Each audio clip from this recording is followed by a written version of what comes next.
नमस्कार दोस्तों।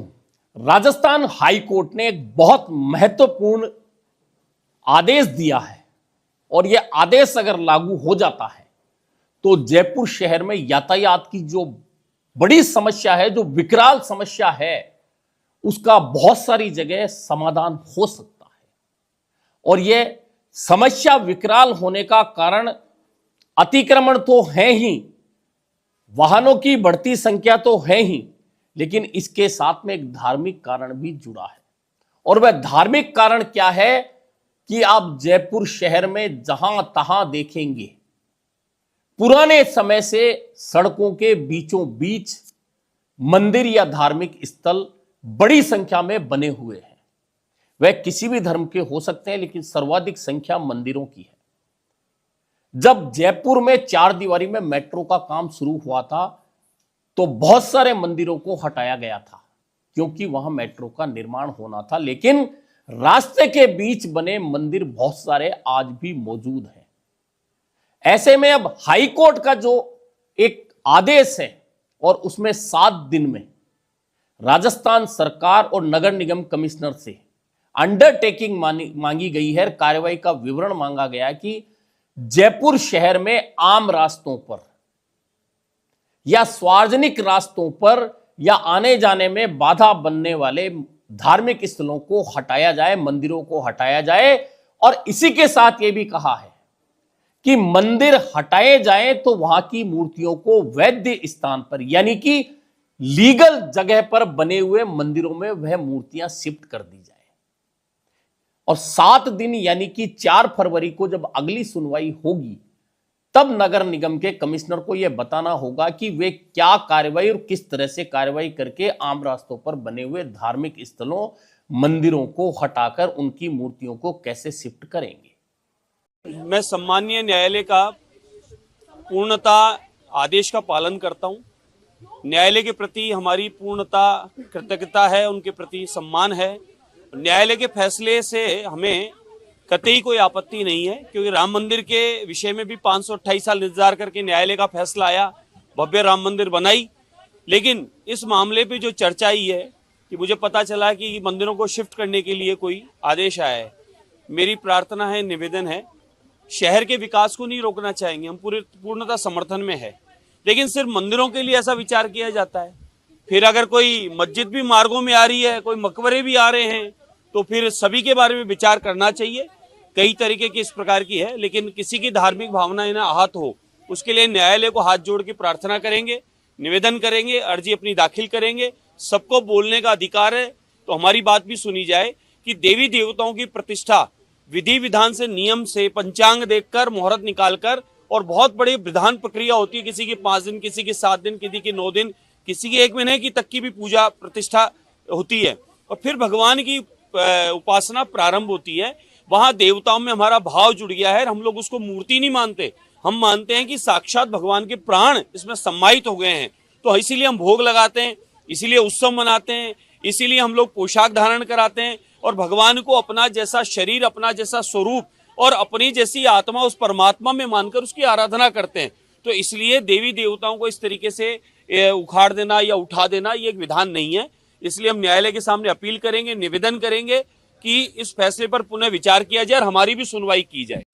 दरअसल जयपुर को छोटी काशी कहा जाता है। इसका सबसे बड़ा कारण यह है कि जयपुर में गोविंद देव जी हैं, गोपीनाथ जी हैं और ताड़केश्वर जी हैं, राधा दामोदर जी हैं, मोती डूंगरी मंदिर है, गढ़ गणेश है, गलता जी है। इसके अलावा असंख्य मंदिर जयपुर में बने हुए हैं और उनका पुराना जो इतिहास है वह रजवाड़ों के टाइम से, रियासत काल से जुड़ा हुआ है। धार्मिक स्थलों का उनका महत्व जयपुर का बहुत ज्यादा है। और जो पुराने मंदिर हैं वे रियासत काल से जुड़े हुए, ये सही है, लोगों में उनकी मान्यता है, यह भी सही है।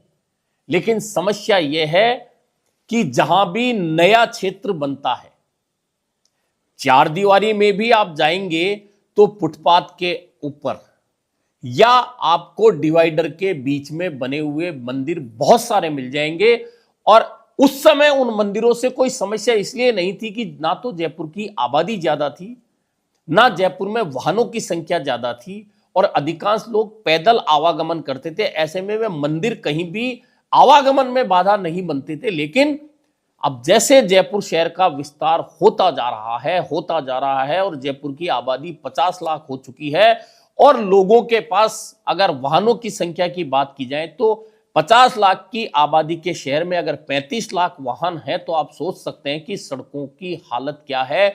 सड़कों का दम घुट रहा है और सड़कों पर चलने की जगह नहीं बची है। ऐसे में अगर सड़कों पर मंदिर बने हैं या धार्मिक स्थल बने हैं, तो वे निश्चित है कि यातायात में कहीं ना कहीं आड़े आ रहे हैं। आपको याद होगा कि कांग्रेस की सरकार हुआ करती, मुख्यमंत्री अशोक गहलोत थे। ये 98 से और 2003 की बात बता रहा हूं, और 3 के बाद भी ये काम भाजपा सरकार में भी जारी रहा, जब बहुत सारी जगह सड़क पर बाधा बने मंदिरों को ना सिर्फ हटाया गया, बल्कि उन मंदिरों के लिए जेडीए ने दूसरी जगह दी और वहां उन मूर्तियों को शिफ्ट कराया गया। ऐसे में उन बहुत सारी जगहों पर, जिनमें ओटीएस चौराहे का कॉर्नर भी आप याद कीजिए, जहां स्लिप लेन बनी है, वहां एक मंदिर हुआ करता था, उसे भी शिफ्ट किया गया था। इस तरह के कई मंदिरों को सड़कों से हटाकर शिफ्ट किया गया था। आज वहां यातायात में सुविधा हुई है।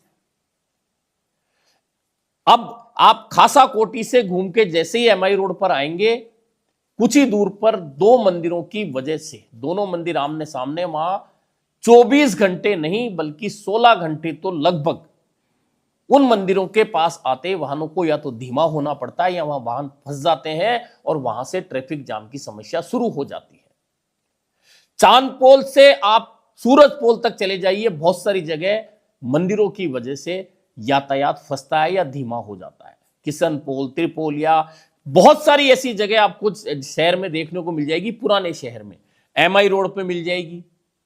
लेकिन जो नए क्षेत्र बन रहे हैं, वहां भी यह समस्या धीरे धीरे बढ़ती जा रही है कि सड़क के बीचों बीच मंदिर बना दिए गए हैं या फुटपाथ पर मंदिर बना दिए गए, धीरे धीरे उनका घेरा बढ़ता जा रहा है और उनकी वजह से ट्रैफिक की समस्या बढ़ती जा रही है। ऐसे में प्रताप नगर को लेकर एक मामला हाईकोर्ट के पास जब आया और याचिकाकर्ता ने कहा कि सड़क के ऊपर बनी हुई मंदिर और दुकानों को हटाया जाए, तो नगर निगम ने दुकानें तो हटा दी, लेकिन धार्मिक महत्व को देखते हुए मंदिर को नहीं हटाया। ऐसे में याचिकाकर्ता हाईकोर्ट गया। अब हाईकोर्ट ने कहा है कि उस मंदिर को भी हटाकर वैध जगह मूर्ति शिफ्ट की जाए, लेकिन जयपुर शहर में जो भी आम रास्तों पर या सार्वजनिक जगहों पर मंदिर और धार्मिक स्थल बने हुए हैं, चाहे वह किसी भी समाज से जुड़े हुए हों, उन्हें हटाकर वैध जगह मूर्तियां शिफ्ट की जाए। और 4 फरवरी को अगली सुनवाई के समय जयपुर के नगर निगम कमिश्नर इस बात की कार्रवाई का विवरण हाईकोर्ट को बताएं कि आखिर किस कार्य योजना को अमल में लाते हुए इन तमाम धार्मिक स्थलों और मूर्तियों को शिफ्ट करने के लिए नगर निगम कार्रवाई करेगा। ऐसे में देखना यह है कि नगर निगम 4 फरवरी तक जयपुर में सार्वजनिक स्थलों पर और आम रास्तों पर बने हुए मंदिरों को लेकर आखिरकार कौन सी कार्रवाई अमल में लाता है। अभी के लिए इतना ही, फिर मिलेंगे नए मुद्दे पर चर्चा के साथ।